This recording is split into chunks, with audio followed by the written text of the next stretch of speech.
Joe Biden, just a couple of weeks ago, was announced to be completely reversing himself on his multiple promises to re-raise the refugee cap above the effectively zero level that Donald Trump had put it at. Now, he'd promised over and over he was going to raise it, and then a little bit ago, they decided maybe not so much, and people freaked out.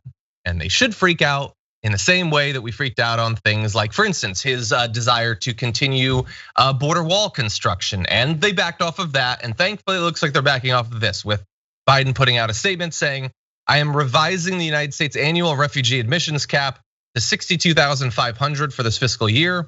This erases the historically low number set by the previous administration of 15,000, which did not reflect America's values as a nation that welcomes and supports refugees.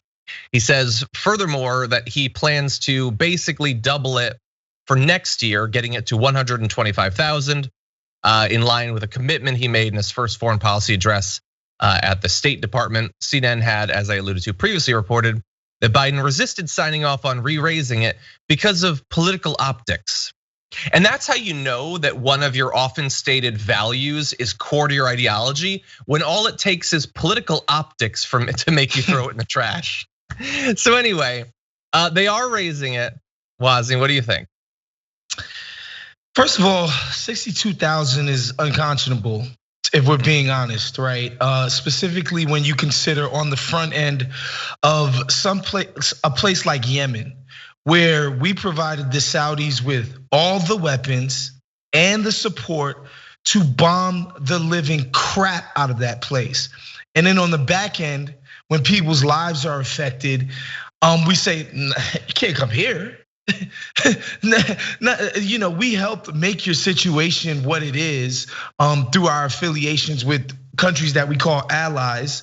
And now these people are desperate and need help, and we basically turn a cold shoulder. And then that's not even to speak of Central America, where 30 years of US policy and basically coups where we overthrew democratically elected governments, installed right-wing strongmen.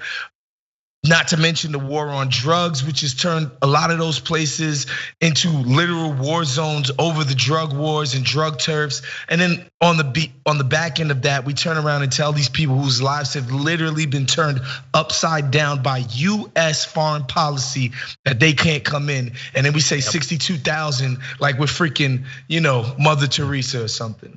Exactly. Yeah, and then the 62,000, once you break that down by region, becomes just a few thousand for a bunch of regions.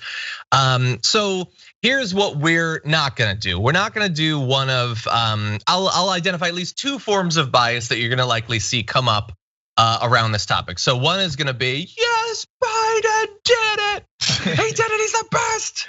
He's the best around.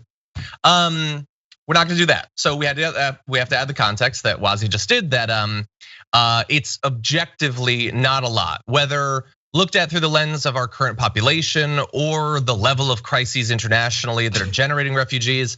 Also historically, it's not very good, because back pre-Trump, it was at the 110 to 120 level, and nobody was like, oh my God, America's really doing good work with refugee resettlement there. We're only halfway to that. It feels like the corporate tax rate, honestly, to me. It's like the Republicans come in and they cut it to pieces, and then we're supposed to feel amazing because it's halfway duct taped back together. But that said, I'm not gonna do the other type of bias, which is probably not even talk about this at all, because it at least kind of a little bit reflects well on Biden. Also kind of reflects well on the activists and progressive politicians that pushed him to raise it. So I'm not gonna do that. I'm not gonna be like, like Trump's to the left of Biden or whatever.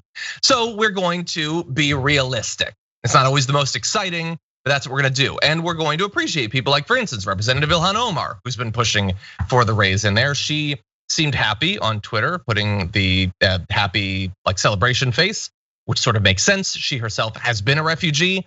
Not a lot of our representatives have, not a lot actually have firsthand information, understanding what that life is like. And while I'm sure she is going to continue to push for that number to be far more than the low level it is right now, we can acknowledge that it at least is a little bit of good news, I guess. I don't know. What other thoughts do you have, Wosny? Yeah, I mean, it is good news. Of course, it's better than 15,000. That's, anybody can do that math. Even me, my remedial self could do that math. But, again, it's just, as you mentioned so beautifully, John, like it was at 120,000 and nobody was like, oh my God, we have so many resettled refugees here in America. We're doing the humanitarian aid thing so splendidly here in America. Like nobody was saying that. And that's not to kill Biden. To be honest, Biden is kind of in line with the mainstream of the Democratic Party. Their immigration policy has been incoherent for years. They basically kind of got creamed on the Dreamers thing. And the Mexican people who sort of came here when they were really young, and even the people across the aisle who were trying to get that stuff through, like people like Marco Rubio, got so creamed on it. They've done nothing but run with their tails behind, in between their legs ever since, right? So it's not like Biden is being some huge departure from the party. This is kind of the party's line. It's incoherent, but still, obviously, I would like to see us do more. Yeah, exactly. I just want to throw out one extra thing, and that is that, so they raised the number, but like they're not gonna do it this year. Like the 62,000, they're not gonna get 62,000. So Biden said the sad truth is that we will not achieve 62,500 missions this year. We are working quickly to undo the damage of the last 4 years. It will take some time, but that work is already underway. So saying it's, Trump decimated the process, the system, the paper stuff, whatever. So that's the reason. He says we might not make it the first year, but we are going to use every tool available to help these fully vetted refugees fleeing horrific conditions in their home countries.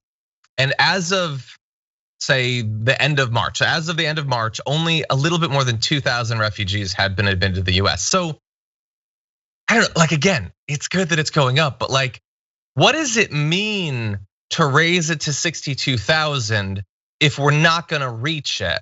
Because the reason they're not gonna reach it isn't a lack of demand. It isn't a lack of fully vetted refugees, those exist.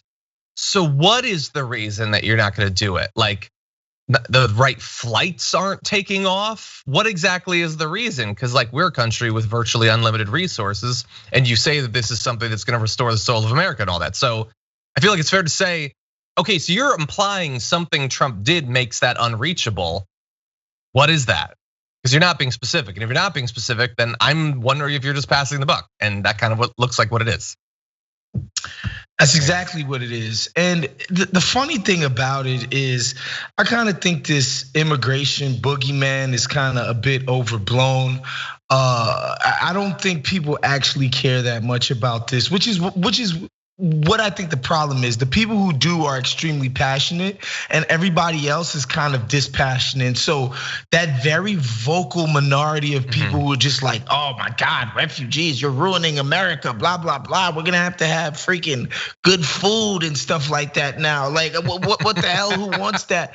I feel like those people are so vocal and so loud, but like there's sort of an indifference amongst everybody else, right? There's not an equal amount of people rabble rousing on the other side. I think most people are sort of passively like going through their lives, like whatever. We get more immigrants, that's cool, but can I get some money? So I think that's what it feels like with this issue, and why that very obnoxious vocal minority is kind of gets their way on this specific issue. Yeah, no, I think that you're definitely right. And obviously you have Fox, who likes to, they forgot how much they cared about this issue because they supposedly care about women's sports now. But every once in a while they'll remember. But there's not really an equivalent in even centrist media where they're like please save the refugees. That occasionally happens, but it's not. They don't constantly go back to it.